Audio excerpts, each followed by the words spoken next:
தமிழக முதலமைச்சர் மு.க.ஸ்டாலின் சட்டப்பேரவையில் பேசி வருகிறார். இந்த நேரடி காட்சிகளை பார்க்கலாம். இந்த நீதிமன்றம் எத்தனையோ விசித்திரமான வழக்குகளை பார்த்திருக்கிறது. அதேபோல் இந்த சட்டமன்றமும் ஆளுநரை பொறுத்தவரை சில ஆண்டு காலமாக விசித்திரமான காட்சிகளைத்தான் காண்கிறது. மாண்புமிகு ஆளுநர் வருகிறார், உரையாற்ற வருகிறார், ஆனால் உரையாற்றாமலே போய்விடுகிறார். அதனாலதான் ஆளுநரின் செயல்பாடுகளை நான் சிறுபிள்ளைத்தனமானது என்று சொன்னேன். அரசியலமைப்பு சட்டத்தின் பிரிவு 176 வரையறுத்துள்ள அடிப்படையில் ஆண்டின் தொடக்கத்தில் சட்டமன்றத்தில் ஆளுநர் உரையாற்றணும். அரசால தயாரித்து வழங்கப்படுகிற உரையை அப்படியே வாசிக்கணும் என்பதுதான் நடைமுறை மரபு. ஆனால் திட்டமிட்டு விதிமீறல் செய்வதில் தான் ஆளுநர் குறியாக இருக்கிறார்.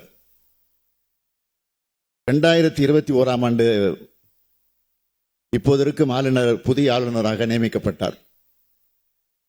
2022ஆம் ஆண்டு இதே ஆளுநர் தன்னுடைய முதல் உரையை முழுமையாக வாசித்தார், எதையும் மாத்தல. ஆனா இந்த 3 ஆண்டு காலமாக என்னென்ன அபத்தமான காரணங்களை எல்லாம் சொல்லி படிக்கிறத தவிர்த்தார்னு அவையில் இருக்கக்கூடிய எல்லோருக்கும் நன்றாக தெரியும். பேரவை தொடங்கும் போது தமிழ்தாய் வாழ்த்து பாடுறதும், அவை நடவடிக்கைகள் முடியும் போது நாட்டுப்பண் ஒலிக்கிறது தான் காலங்காலமா பின்பற்றக்கூடிய மரபு. இந்த தவிர்க்கிறார். தமிழ்நாடு வளர்ந்து வர்றத அவரால் ஜீரணிக்க முடியலங்கிறது தான் நான் நினைக்கிறேன். இன்றைக்கு முதலமைச்சராக இருக்கிறன்னா சாதாரணமானவர் இருக்கலாம். ஆனால் இந்த சட்டமன்றம் 100 ஆண்டு வரலாறு கொண்ட சட்டமன்றம். கோடிக்கணக்கான மக்களின் உணர்வுகளால் உருவான சட்டமன்றம். இந்த சட்டமன்றத்தின் மாண்பையும் மதிக்காமல், மக்களது எண்ணங்களுக்கு மதிப்பு தராமல், தமிழ்தாய் வாழ்த்தையை அவமானப்படுத்த துணிந்ததன் மூலமா தான் வகிக்கிற பதவிக்கும் பொறுப்புக்கும் இழுக்கு ஏற்படுகிற காரியத்தை அரசியல் உள்நோக்கத்தோட ஆளுநர் செய்கிறது இந்த மன்றம் இதுவரை காணாதது, இனியும் காணக்கூடாது. அவர் அரசியல் ரீதியா எங்களை புறக்கணிக்கிறத நாங்கள் பெருசா எடுத்துக்கிறது இல்லை. ஏன்னா திராவிட இயக்கம் என்பதை புறக்கணிப்புகள், அவமானங்கள், ஒடுக்குதல்கள் ஆகியவற்றுக்கு எதிரான உதயமானதுதான். இந்த இயக்கத்துக்கு மேல் கடைபிடிக்கப்பட்ட தீண்டாமைகளையும் மீறித்தான் 100 ஆண்டு கண்டிருக்கிறோம். ஒரு சமூக சீர்திருத்த இயக்கம் அரசியல் கட்சியாக மாறி 6வது முறை ஆட்சியை கைப்பற்றின வரலாறு திராவிட முன்னேற்ற கழகத்துக்கு தான் உண்டு. நிச்சயமா சொல்றேன், 7வது முறையும் ஆட்சி அமைத்து ஏற்றங்காணும் அரசா திராவிட முன்னேற்ற கழக அரசு தான் அமையப் போகுது.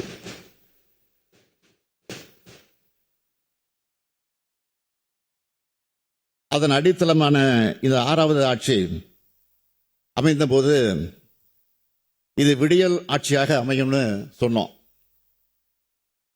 மக்களால் புறக்கணிக்கப்பட்டு இருட்டில் கிடக்கும் எதிர்க்கட்சிகள் விடியல் எங்கன்னு கேட்கிறாங்க. விடியல் தரப்புறதா சொன்னது மக்களுக்கு தானே தவிர மக்களுக்கு எதிரானவங்களுக்கு அல்ல.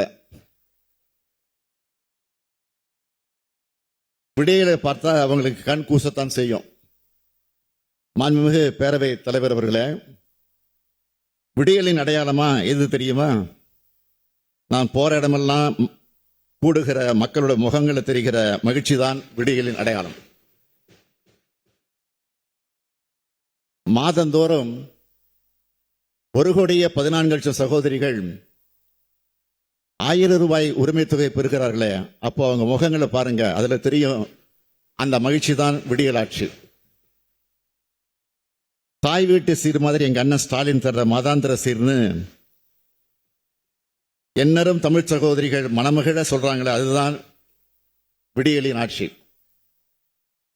ஆட்சி பொறுப்பேற்றதும் கோட்டைக்கு சென்று நான் இட்ட முதல் கையெழுத்த மகளிருக்கான கட்டணமில்லா விடியல் பயணம் திட்டத்துக்கு தான்.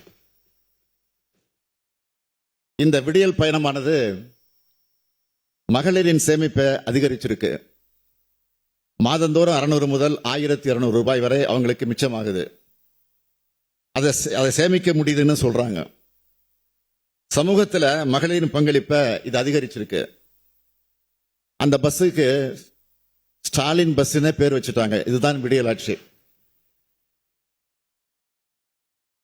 அடுத்து என்னுடைய கனவு திட்டமான நான் முதல்வன் திட்டம்.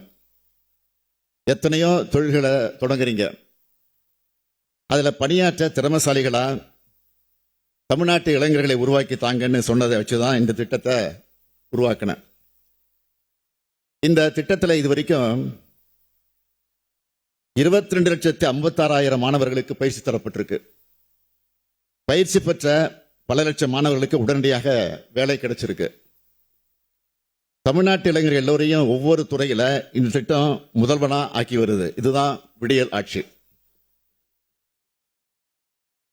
அரசு பள்ளியில படித்த பெண் பிள்ளைகள் பலர் கல்லூரிக்கு செல்ல முடியாத நிலையை மாற்றி உயர்கல்வி பயில உருவாக்கப்பட்ட திட்டம் தான் புதுமை பெண் திட்டம். மாதந்தோறும் 1000 ரூபாய் வழங்கக்கூடிய இந்த திட்டம் மூலமா மாணவிகள் கல்லூரிக்கு வர்றது 30 விழுக்காடு அதிகமாக இருக்கு. இதே போல தமிழ் புதல்வன் திட்டம் மாணவர்களுக்கும் 1000 ரூபாய் வழங்குகிறோம். மாதந்தோறும் 2,72,000 மாணவ மாணவியர் வாழ்க்கையில விடியலை ஏற்படுத்தி இருக்கிறோம்.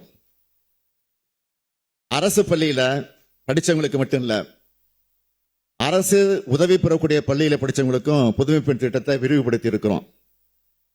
தூத்துக்குடியில் நடைபெற்ற விழாவில் ஒரு மாணவி பேசினார். என் குடும்ப வறுமை காரணமா கல்லூரிக்கு போய் படிக்க முடியுமா என்ற சந்தேகம் இருந்துச்சு. பணம் இல்லை, அதனால வேண்டாம்னு என் அம்மா சொல்லிட்டாங்க. புதுமை பெண் திட்டத்தை கேள்விப்பட்டு என் கல்லூரி செலவை நானே பார்த்துக்கிறேன்னு சொன்னதும் என் அம்மா சம்மதம் தெரிவித்தார். ஆனால் தினமும் பஸ்ல போகணுமே என்று அவர் சொன்னார். அதுக்குத்தான் விடியல் பயன் இருக்கேன்னு நான் சொன்னேன். ஆக 2 திட்டங்களையும் பயன்படுத்தி கொண்டு இன்னைக்கு நான் படிச்சுட்டு வரேன். அந்த மாணவி சொன்ன சொற்கள் தான் விடியலுக்கான சாட்சி. அதனாலதான் தமிழ்நாடு மாணவ மாணவிகள் என்ன அப்பா அப்பான்னு வாய் நிறைய அழைக்கும் போது அளவில்லா மகிழ்ச்சி அடைகிறேன்.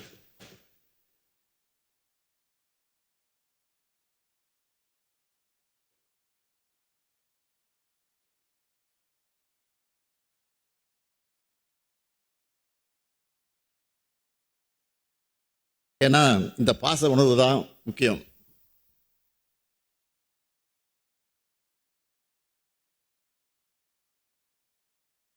ஊட்டச்சத்தை உறுதி செய்யணும் ஒரு திட்டத்தை தொடங்கி இருக்கோம்.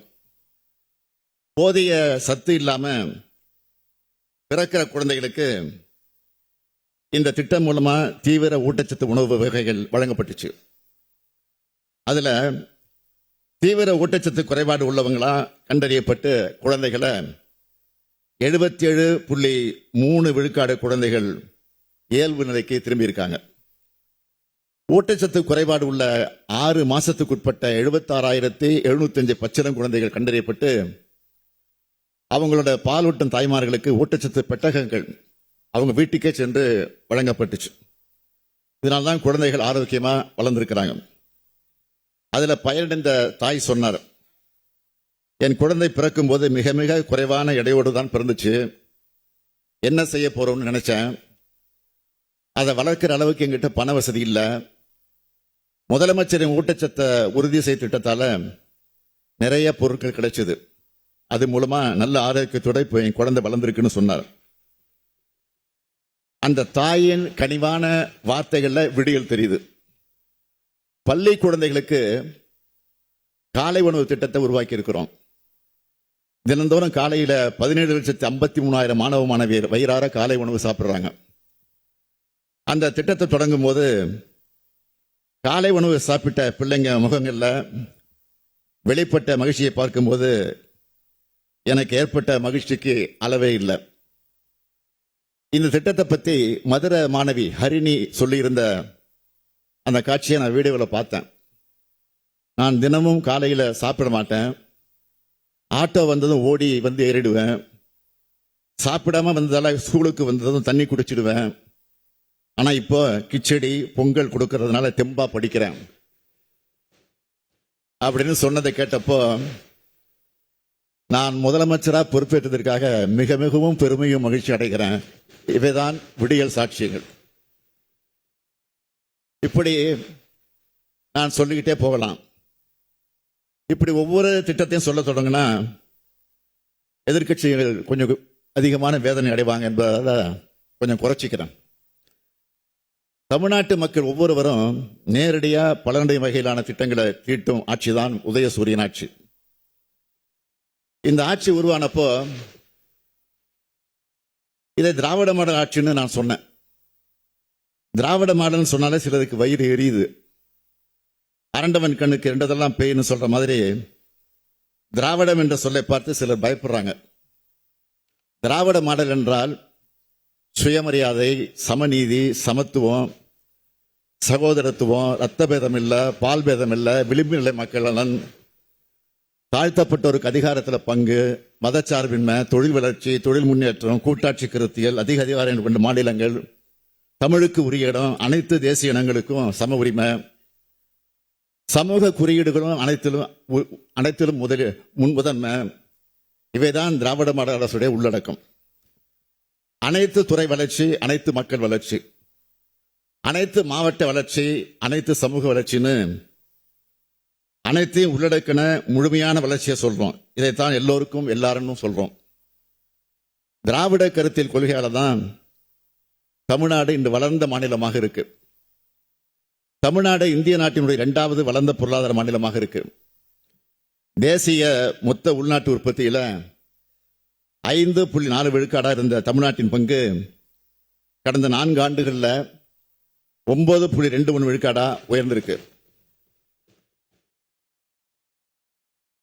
பொருளாதார குறியீடுகள் அனைத்திலும் தமிழ்நாடு வளர்ச்சியை எட்டியிருக்கு. வறுமை குறியீடுகள்ல இந்தியாவின் சராசரி விழுக்காடு என்பது 14.96 இருக்கும்போது தமிழ்நாட்டின் சராசரி 2.2 விழுக்காடாக இருக்கு. பட்டினிச்சாவு இல்லாத மாநிலங்கள் பட்டியலில் தமிழ்நாடு இடம்பெற்றிருக்கு. இந்திய நாட்டின் மொத்த பெண் தொழில் பணியாளர்கள் 41 விழுக்காடு பெண்கள் தமிழ்நாட்டில் இருக்காங்க. கடந்த 3 ஆண்டுகளில் 10 லட்சம் கோடி ரூபாய்க்கு மேலான தனியார் முதலீட்டு திட்டங்கள் வருவது உறுதி செய்யப்பட்டிருக்கு. இந்தியாவிலேயே தொழில் நிறுவனங்கள் பெருகினதில் தமிழ்நாடு முதலிடம் பெற்றிருக்கு. டெல்லியில் இருக்க தேசிய கிடங்கு மேம்பாட்டு ஒழுங்குமுறை ஆணையத்தின் கீழ் அதிக எண்ணிக்கையிலான சேமிப்பு கிடங்குகளை பதிவு செஞ்சதுக்காக தமிழ்நாடு சேமிப்பு கிடங்கு நிறுவனத்துக்கு ஒன்றிய அரசு முதல் பரிசு வழங்கி பாராட்டியிருக்கு. இந்தியா முழுமைக்கான பணவீக்கம் அதிகமாகியிருக்கு. தமிழ்நாட்டுக்கு மட்டுமான பணவீக்கம் குறைஞ்சிருக்கு. இதுதான் திராவிட மாடலின் சாதனை. தொழில்கள் வளருது, புதிய தொழில்கள் நிறுவனங்கள் உருவாகுது. இதனால தொழிலாளருக்கு என்ன பயன்னு சிலர் கேட்கலாம். புதிய தொழில் நிறுவனங்கள் வருதுன்னா ஏதோ தனியார் முதலாளிகள் மட்டும் வளமடையான்னு பொருள் இல்லை. அந்த நிறுவனங்கள் மூலமா மாநிலம் வளருது, கிடைக்கும் வேலை வாய்ப்புகளின் மூலமா லட்சக்கணக்கான குடும்பங்களும் வளருது, வாழுது. இதை மனதில் கொள்ளணும். தமிழ்நாட்டில் 39,666 தொழிற்சாலைகள் இருக்கு. குஜராத்தில் 31,031 தொழிற்சாலைகளும், மகாராஷ்டிராவில் 26,446 தொழிற்சாலைகளும் இருக்கு. மனித வளத்தை வளர்க்கிறதுல மகாராஷ்டிரா குஜராத்தை விட தமிழ்நாடு சாதனை படைச்சிருக்கு.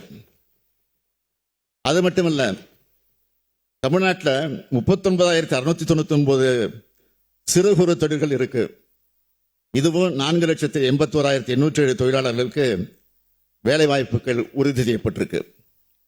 கோவிட் காலத்தில் வேலை வாய்ப்புகள் குறைஞ்சது, உங்க எல்லாருக்கும் தெரியும். அதை சீர்படுத்தி இருக்கிறோம். இந்திய ரிசர்வ் வங்கி வெளியிட்ட புள்ளி விவரங்களின்படி 8,42,720 மனித உழைப்பு நாட்களுடன் தொழிலாளர்களுக்கு அதிக வேலை வாய்ப்புகளை வழங்குவதில் இந்தியாவிலே தமிழ்நாடு முதலிடம் பெற்றிருக்கு.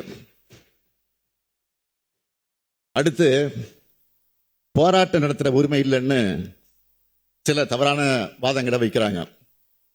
உண்மையை சொல்லணும்னா, அளவுக்கு மீறிய ஜனநாயகவாதியா இருக்கீங்கன்னு என்ன சிலர் விமர்சிக்கிறாங்களே தவிர, நான் சர்வாதிகாரியாக சர்வாதிகாரம் இருப்பதா யாரும் சொல்ல மாட்டாங்க. அது என்னுடைய இயல்பும் கூட.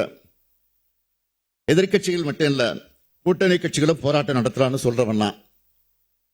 போராட்டம் தவறு இல்லை. போராட வேண்டிய இடத்துல போராடலாம், தவறு இல்லை. போராட்டம் நடத்த ஒதுக்கப்பட்ட இடத்துல போராடலாம், தவறு இல்லை. இத்தகைய போராட்டங்களுக்கு உரிய காலத்தை அனுமதி கேட்டா நாங்கள் கொடுத்திருக்கிறோம். நாங்கள் ஆட்சிக்கு வந்ததிலிருந்து தமிழ்நாட்டில் இதுவரை சுமார் 1 லட்சம் போராட்டங்களுக்கு அனுமதி கொடுத்திருக்கிறோம்.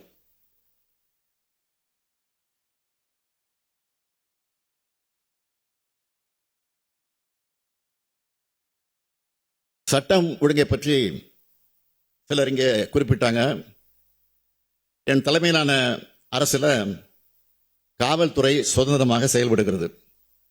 ரவுடிசத்தில் ஈடுபடுகிறவங்க தயவுதாட்சியை பார்க்காம நடவடிக்கை எடுத்து வருது. இதனால கொலைகள், ரவுடி சம்பந்தப்பட்ட கொலை சம்பவங்கள் மற்றும் ரவுடிகள் தொடர்புடைய சாதிய கொலை சம்பவங்கள் குறைஞ்சிருக்கு. எங்கும் அமைதி நிலைநாட்டப்பட்டு வருது. குற்றம் பெருமளவு தடுக்கப்பட்டிருக்கு. மீறி குற்றம் நடந்தால் உடனடியாக குற்றவாளி கைது செய்யப்படுகிறார். எந்த குற்றவாளியும் யாரும் காப்பாற்றுறதில்லை. உரிய தண்டனை, கடுமையான தண்டனை பெற்று தரப்பட்டிருக்கு. யாரா இருந்தாலும் நடவடிக்கை எடுத்திருக்கிறோம். அதில் யாருக்கும் எந்த சலுகையும் கிடையாது. பெரும்பாலான கொலைகள் குடும்ப பிரச்சனை, காதல் விவகாரம், பணம் கொடுக்கல் வாங்கல், நிலப்பிரச்சனை, தனிப்பட்ட முன்விரோதம், வாய் தகராறு போன்ற காரணங்களுக்காக நடந்திருக்கு. அரசியல் காரணங்கள், சாதிய கொலைகள், மத ரீதியான கொலைகள், ரவுடி கொலைகள் திமுக ஆட்சியில முறையிலே கிளீரப்பட்டு குறைக்கப்பட்டிருக்கு. இந்தியாவிலேயே பாதுகாப்பு மிக்க முதன்மை மாநிலமாக தமிழ்நாடு விளங்குவது என்பது இந்த பேரவைக்கு நான் தெரிவிச்சுக்கிறேன். எதிர்க்கட்சி அதிமுக சார்பில் கருப்பு சட்டை அணிந்து வந்தப்போ எனக்கு கோபமெல்லாம் வரல, சிரிப்பு தான் வந்துச்சு. இப்படியாவது கருப்பு சட்டை போடுறாங்களான்னு மகிழ்ச்சி அடைஞ்சுக்கிட்டேன். கருப்பு சட்டை போட்டு விட்டு அது உங்க உரிமை, அதில் நான் தலையிட விரும்பல. என்னுடைய கேள்வி எல்லாம், மக்களால் தேர்ந்தெடுக்கப்பட்ட ஒரு மாநில சட்டமன்றத்தை மதிக்காம ஒரு ஆளுநர் நடந்துக்கிறார். அவரை கண்டிச்சு கருப்பு சட்டை அணியும் துணிச்சல் உங்களுக்கே இல்லை என்பதுதான் என்னுடைய கேள்வி.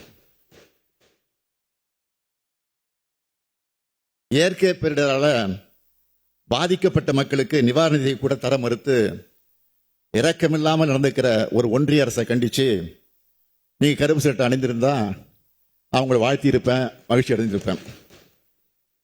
தேசிய கல்விக் கொள்கை மூலமா பள்ளி கல்வியையும் யூசிஜி மூலமா கல்லூரி கல்வியையும் சிதைக்க நினைக்கிற பாசிச கல்விக் கொள்கையை கண்டிச்சு கருப்பு சட்டை நீங்க அணிந்திருந்தா மனதார உங்களை பாராட்டி இருப்பேன். ஆட்சியில் இருந்த காலம் முதல் பாஜகவுக்கு நீங்கள் துணையா நின்று இருக்கீங்க.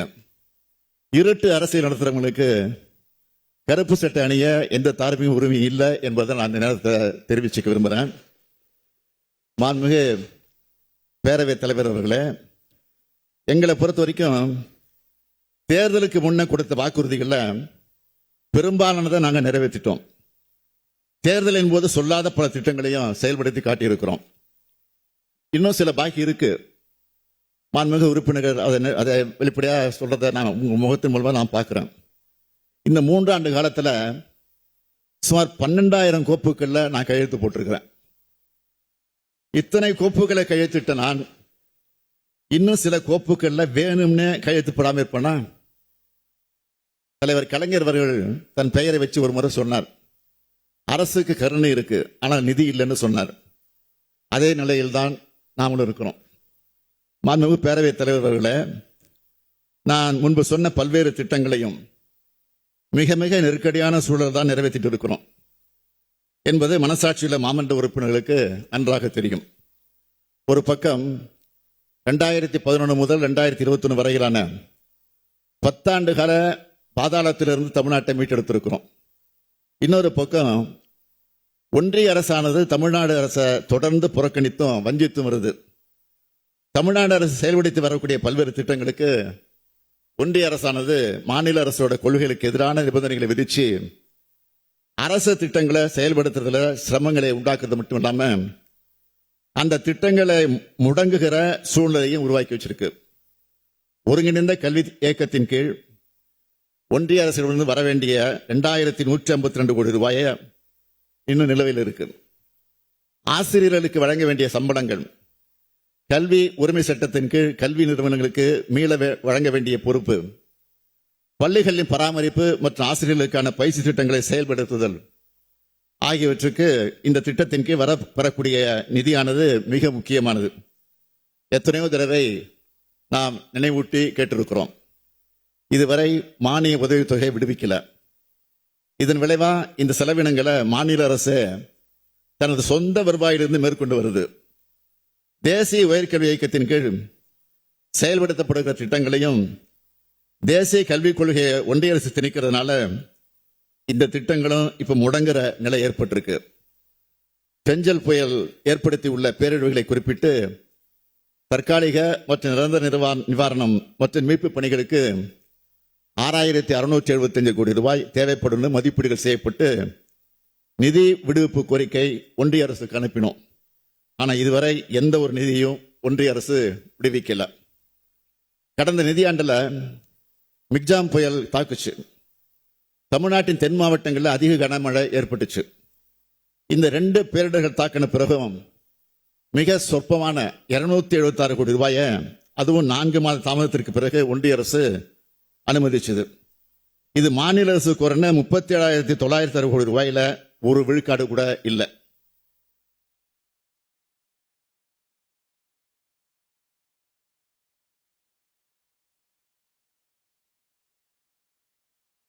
ஒன்றிய அரசு வீடுதோறும் குடிநீர் என்ற திட்டத்தை வச்சிருக்கு.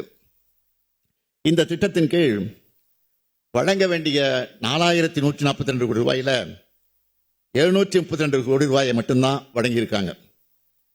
நிதியின்மையானால திட்டங்களின் செயல்பாடு சுணங்கக்கூடாதுன்னு நாம தான் நம்ம நிதியை கொடுத்து இந்த திட்டத்தை செயல்படுத்திக்கிட்டு வரோம். ஒன்றிய அரசின் திட்டமான பிரதமர் நகர்ப்புற வீட்டு வசதி திட்டத்தின் கீழ் வழங்கப்படுகிற மானிய தொகையானது 2016 ஆண்டு முதல் இன்று வரை 1.5 லட்சம் ரூபாயாவே இருக்கு. இந்த திட்டத்தை செயல்படுத்தி வர தமிழ்நாடு அரசானது ஒரு வீட்டுக்கு 12 முதல் 14 லட்சம் ரூபாய் தன்னோட சொந்த நிதி மூலம் மானியமாக கொடுத்து ஏழ்மை நிலையில் இருக்கக்கூடிய மக்களின் சொந்த வீட்டுக்கான கனவை நிறைவேற்றியிருக்கு. ஒன்றிய அரசின் இந்த திட்டத்திற்கு வழங்கப்படுகிற மானிய தொகையானது வீடு ஒன்றுக்கு 72,000 ரூபாயா 8 ஆண்டுகளுக்கு மேலா இருந்து வருது. ஆனால் தமிழ்நாடு அரசு ஒரு வீட்டுக்கு 1,72,000 ரூபாயை மானியமா வழங்கி வருது. ஆனா பேரு அவங்களோடது. இதுவே நம்ம அரசு செயல்படுத்தி வர கலைஞர் கனவு இல்ல திட்டத்தின் கீழ் மாநில அரசின் மானியம் 3,53,000 ரூபாய். ஒன்றிய அரசு தன்னுடைய திட்டத்துக்கு வழங்குற மானியத்தை ஒப்பிட்டா இது 5 மடங்கு அதிகம். ஒன்றிய அரசு தன்னோட திட்டங்களுக்கு தேவைப்படுகிற நிதியை தமிழ்நாடு அரசு மேல திணிக்கிறதுனால மாநில அரசோட முன்னுரிமை திட்டங்களுக்கு போதிய நிதியளிப்பு இல்லாமலே போகுது. இப்ப நான் சொன்னதிலிருந்த தமிழ்நாட்டினுடைய நிதிநிலையை நீங்க புரிஞ்சுக்கலாம். இத்தனைக்கும் இடையில தான் எல்லாத்தையும் சமாளிச்சு மக்கள் நல திட்டங்களை தீட்டி நிறைவேற்றிட்டு வரோம். மாண்புமிகு எதிர்க்கட்சி தலைவர் அவர்கள் நேற்று பேசும்போது கடந்த 5 ஆண்டுகளில் தமிழ்நாடு அரசின் வருவாய் உயர்ந்திருந்தாலும் அரசின் கடன் சுமை பெருமளவு உயர்ந்திருப்பதாக தெரிவித்தார். மேலும் தமிழ்நாடு அரசால் மேற்கொள்ளப்படும் செலவுகளை வெட்டி செலவுகள் என்று குறிப்பிட்டார். அவர் குறிப்பிட்ட கடன் பிரச்சனை குறித்து நேற்றைக்கு நம்முடைய மாண்புமிகு நிதியமைச்சர் அவர்கள் ஏற்கனவே விரிவாக பதில் சொல்லியிருக்கிறார். ஒவ்வொரு மாநில அரசும் வாங்க தகுதியான கடன் அளவு அதன் பொருளாதார உற்பத்தி மதிப்பில் ஒரு குறிப்பிட்ட சதவீதமாக வரையறுக்கப்பட்டிருக்கு. அந்த வரம்புக்கு உட்பட்டுத்தான் தமிழ்நாடு அரசு கடன் வாங்கியிருக்குன்னு அவர் தெளிவா நேற்றைக்கு எடுத்து சொன்னார். எனவே இந்த கடன் பிரச்சனை பற்றி நான் மேலும் அதிகம் விளக்க தேவையில்லைன்னு நினைக்கிறேன். இந்த திராவிட மாடல் அரசு மேற்கொண்ட செலவுகளை பொறுத்த வரைக்கும் தமிழ்நாட்டு வரலாற்றில் முன் எப்போதும் இல்லாத அளவுக்கு கடந்த 3 ஆண்டுகளில் பல மக்கள் நல திட்டங்களை திட்டி செயல்படுத்திட்டு இருக்கிறோம். இது எல்லாமே தமிழ்நாட்டில் உள்ள கடைகோடி மக்களின் நலனுக்காகத்தான். விடியல் பயண திட்டம், கலைஞர் மகளிர் உரிமை திட்டம், புதுமை பெண் திட்டம், காலை உணவு திட்டம், தமிழ் புதல்வன் திட்டம் போன்ற இந்த திட்டங்களுக்கு மேற்கொள்ளப்படக்கூடிய செலவுகள் எல்லாம் வெட்டி செலவு என்றுதான் எதிர்க்கட்சி தலைவர் நினைக்கிறாரா என்றுதான் என்னுடைய கேள்வி. பெண்கள் மாணவ மாணவிகளோட சமூக பொருளாதார கல்வி முன்னேற்றத்துக்காக பண்ணுகிற செலவுகளை எதிர்கால தமிழ்நாட்டுக்கான முதலீடாக தான் நான் பார்க்கிறேன். இந்த திட்டங்களின் கீழ் பயன்பெறும் கோடான கோடி பயனாளிகள் கிட்ட உங்களுக்காக திராவிட மாடல் அரசு மேற்கொள்கிற செலவு வெட்டி செலவுன்னு சொல்ல எதிர்க்கட்சி தலைவர் தயாரா இருக்காரா? மாண்புமிகு பேரவைத் தலைவர் வாயிலாக நான் கேட்டுக்கொள்கிறேன். அடுத்து மீண்டும் மீண்டும் டங்ஸ்டன் பத்தி கிளப்பி மதுரை மக்களை குழப்ப பார்க்கறாங்க. கனிம வளங்கள் விஷயத்துல மாநில உரிமையை ஒன்றிய அரசு பறிக்கிற சட்டத்தை ஆதரிச்சு டங்ஸ்டன் சுரங்க இடத்துக்கு வழிவகுத்து துரோகம் செஞ்சது அதிமுக தான். ஆனா நாங்க இந்த சட்டத்தை நாடாளுமன்றத்தில் எதிர்த்தோம். சட்டமன்றத்திலையும் நீங்க பேசி முடிச்சவர் முதலமைச்சர் பேசி முடிக்கிட்டு நான் தரேன். குறிச்சு வச்சுக்கிட்டு இல்ல முதலமைச்சர் இல்ல முதலமைச்சர் பேசுறதுக்கு அப்புறம் தரேன். தயவு பண்ணி உட்காருங்க, நான் தரேன்.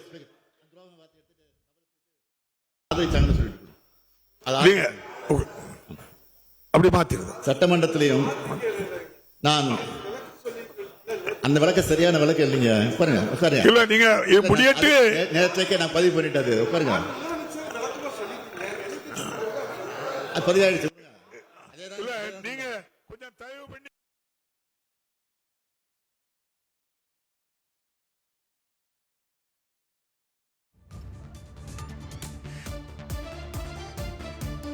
இல்ல நீங்க உட்காருங்க பேச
ஆனா நாங்க நாடாளுமன்றத்தில் இதை எதிர்த்திருக்கிறோம். சட்டமன்றத்தில் சொல்லியிருக்கிறேன். நான் முதலமைச்சராக இருக்கிற வரை இந்த திட்டம் வராது என்று தெளிவாக சொல்லியிருக்கிறேன். அதையும் மீறி அதையும் தாண்டி சொன்னேன். அப்படி வந்தா இந்த பதவியில நான் இருக்க மாட்டேன் அப்படின்னு இறுதியா சொல்லியிருக்கிறேன்.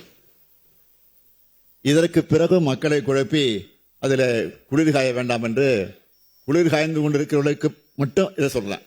இதுக்கு உடனே எந்திரிச்சு அந்த வார்த்தை எடுக்கணும் கேட்காதீங்க. குளிர் காயிற குறிப்பிட்டு சொல்றேன்.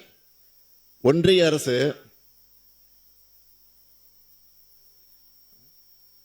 மாண்புமிகு பேரவைத் தலைவர் அவர்களே, கடந்த 3 நாட்களா இந்த பேரவையில் நடைபெற்ற ஆளுநர் உரைக்கு நன்றி தெரிவிக்கக்கூடிய தீர்மானத்தின் மீது நடைபெற்றக்கூடிய விவாதத்தெல்லாம் கேட்டோம்.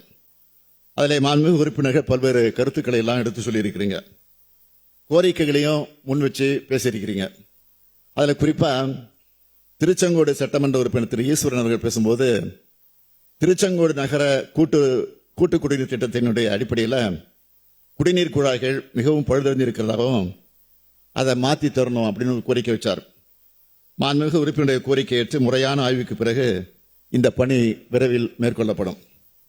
அதே போல குளச்சல் தொகுதி மாண்புமிகு உறுப்பினர் திரு பிரின்ஸ் அவர்கள் பேசும்போது அவர் தொகுதியில திங்கள் நகர்ல இருந்து செல்லக்கூடிய இரணியல் சாலையில விபத்துக்கள் அதிகமாக ஏற்படுவதாகவும் அதை அகலப்படுத்தி தரணும்னு கோரிக்கை வச்சார். இது தொடர்பாக நெடுஞ்சாலைத்துறை ஆய்வு மேற்கொண்டு உரிய நடவடிக்கையை மேற்கொள்ளும். அதேபோல் மாண்புமிகு உறுப்பினர் திரு பூமிநாதன் அவர்கள் தன்னோட மதுரை தெற்கு தொகுதியில் இருக்கக்கூடிய புகழ்பெற்ற வண்டியூர் மாரியம்மன் கோவில் தெப்பக்குளத்தை சுற்றி இருக்கக்கூடிய பகுதிகளில் சாலைகளை செப்பனிட்டு தரணும்னு கோரிக்கை வச்சார். நிச்சயமா அந்த சாலைகள் மிக விரைவில் மேம்படுத்தப்படும்.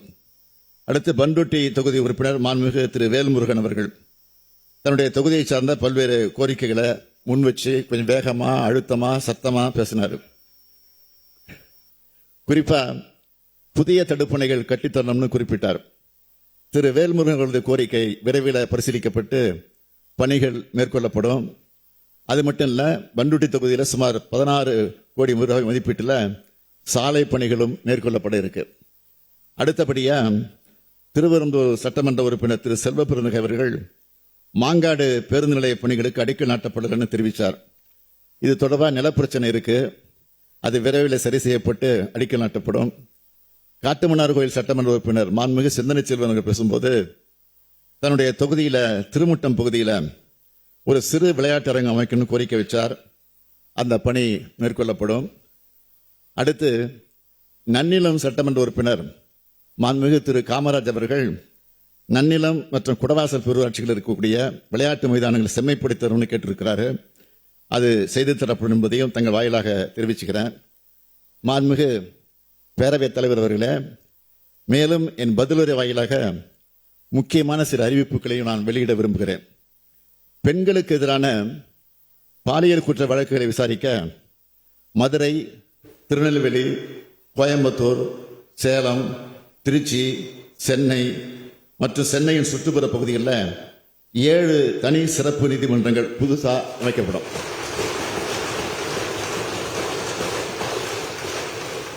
இத்தகைய குற்றங்கள் தொடர்பான வழக்குகளை விரைந்து முடிக்க மாவட்டந்தோறும் கூடுதல் காவல் கண்காணிப்பாளர் தலைமையில் சிறப்பு குழு அமைக்கப்படும்.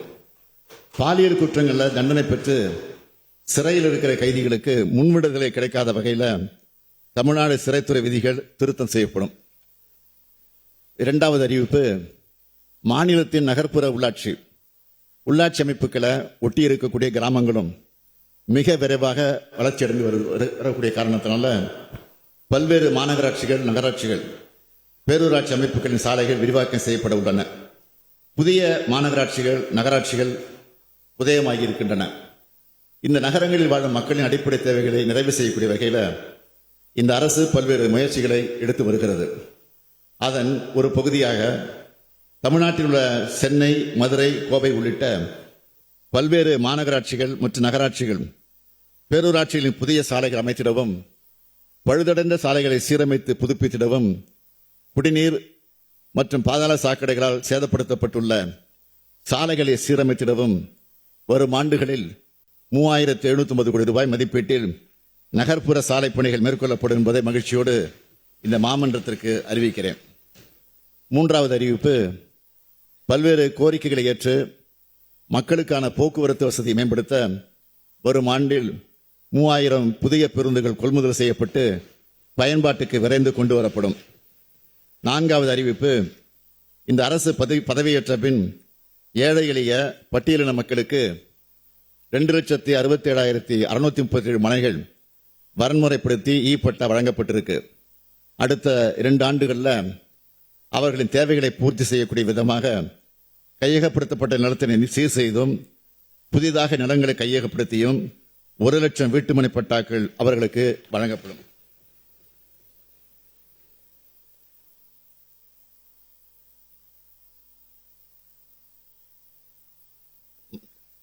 மாண்புமிகு பேரவைத் தலைவர் அவர்களே, எங்களுக்கு வாக்களித்த மக்களும் எங்களுக்கு வாக்களிக்காத மக்களாக இருந்தாலும் எங்க மனசாட்சியும் தான் நீதிபதிகள். மக்கள் மகிழ்ச்சியா இருக்காங்க. எங்க மனசாட்சிக்கு விரோதம் இல்லாம முழு உழைப்பை தந்து நாங்க ஆட்சி நடத்திட்டு வரோம். அடுத்து அமையப்போகும் அரசும் திராவிட முன்னேற்ற கழக அரசு தான். அதுல அதில் எங்களுக்கு இம்மி அளவும் சந்தேகம் இல்லை, தமிழ்நாட்டு மக்களுக்கும் சந்தேகம் இல்லை. முத்துவேல் கருணாநிதி ஸ்டாலின் என்னும் நான்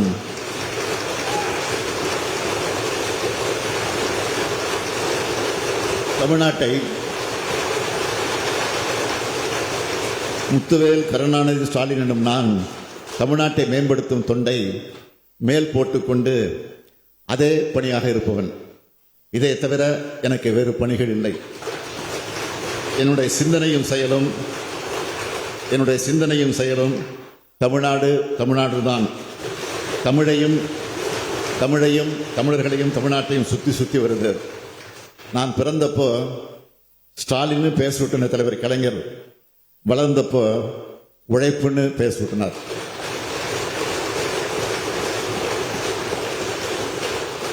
அப்படி உழைக்க கற்றுக் கொடுத்தவர் தான் அவர். ஓய்வெடுத்து உழைங்கள்னு ஆலோசனை சொல்றவங்க கிட்ட ஓய்வுக்கே ஓய்வு கொடுத்தவரின் மகன் நான் சொல்லுவேன். தலைவர் பாதையே தனி பாதை, கலைஞர் பாதையே வெற்றி பாதைன்னு செயல்பட்டு வரக்கூடியவன். பகுத்தறிவு புகழவன் தந்தை பெரியார், பேரறிஞர் அண்ணா ஆகிய இருவரும் தலைவர்களை உருவாக்கி கொடுத்த கொள்கையை காப்பேன். தமிழர் தலைவர் கலைஞர் அடித்தளமிட்ட நவீன தமிழ்நாட்டை இந்தியாவின் முதல் மாநிலமா, முன்னோடி மாநிலமா உயர்த்தி காட்டுவேன். மக்களாட்சி காலத்தில் திராவிட மாடல் ஆட்சி தான் பொற்கால ஆட்சின்னு வரலாறு பதிவு செய்யும். இந்த பொற்கால ஆட்சியை காலங்காலமா தொடரும் தொடரும் தொடரும். மாண்புமிகு பேரவைத் தலைவர்களே, கடந்த 2 நாட்கள்ல மொத்தம் 25 உறுப்பினர்கள் பேசியிருக்கிறாங்க. ஆளுநர் உரைக்கு நன்றி தெரிவிக்கக்கூடிய தீர்மானத்தின் மீது 10 உறுப்பினர்கள் 112 திருத்தங்களை வழங்கியிருக்கிறாங்க. இந்த அரசுக்கு உதவுற வகையில பல்வேறு ஆக்கப்பூர்வமான ஆலோசனைகளையும் விமர்சனங்களையும் தெரிவிச்சிருக்கிறாங்க. தங்களுடைய தொகுதிக்கான கோரிக்கைகளையும் முன் வச்சிருக்கிறாங்க. அவை அத்தனையும் உரிய அமைச்சர்களுக்கு அனுப்பப்பட்டு நடவடிக்கை எடுப்பதற்காக அனுப்பி வைக்கப்பட்டிருக்கிறது. உங்க ஆலோசனைகளை கருத்திலே கொண்டு அதில் நியாயமான கோரிக்கைகளை இந்த அரசு உறுதியாக நிறைவேற்றி தரும். எனவே இந்த விளக்கத்தை ஏற்றுக்கிட்டு மாண்புமிகு உறுப்பினர்கள் தங்களுடைய திருத்தங்களை திரும்ப பெற்றுக்கொண்டு ஆளுநர் உரைக்கு நன்றி தெரிவிக்கக்கூடிய தீர்மானத்தை நிறைவேற்றி தர வேண்டும் என்று கேட்டு என் உரையை நிறைவு செய்கிறேன். நன்றி, வணக்கம்.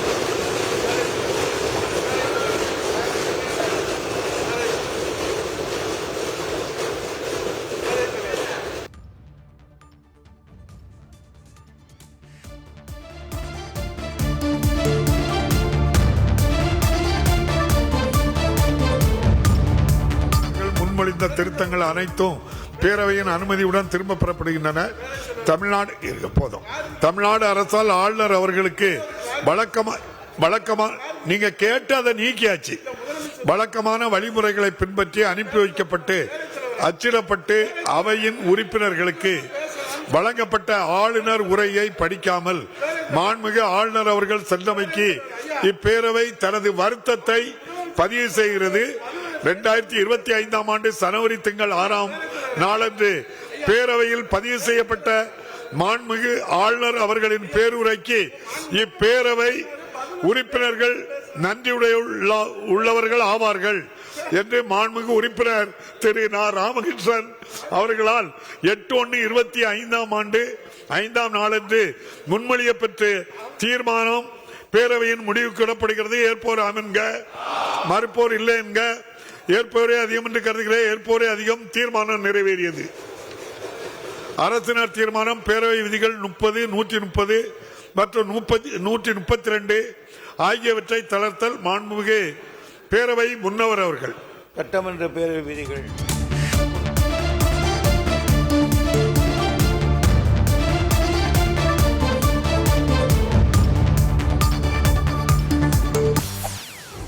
செய்திகளை உடனுக்குடன் தெரிந்து கொள்ள உடனே சப்ஸ்கிரைப் பண்ணுங்க.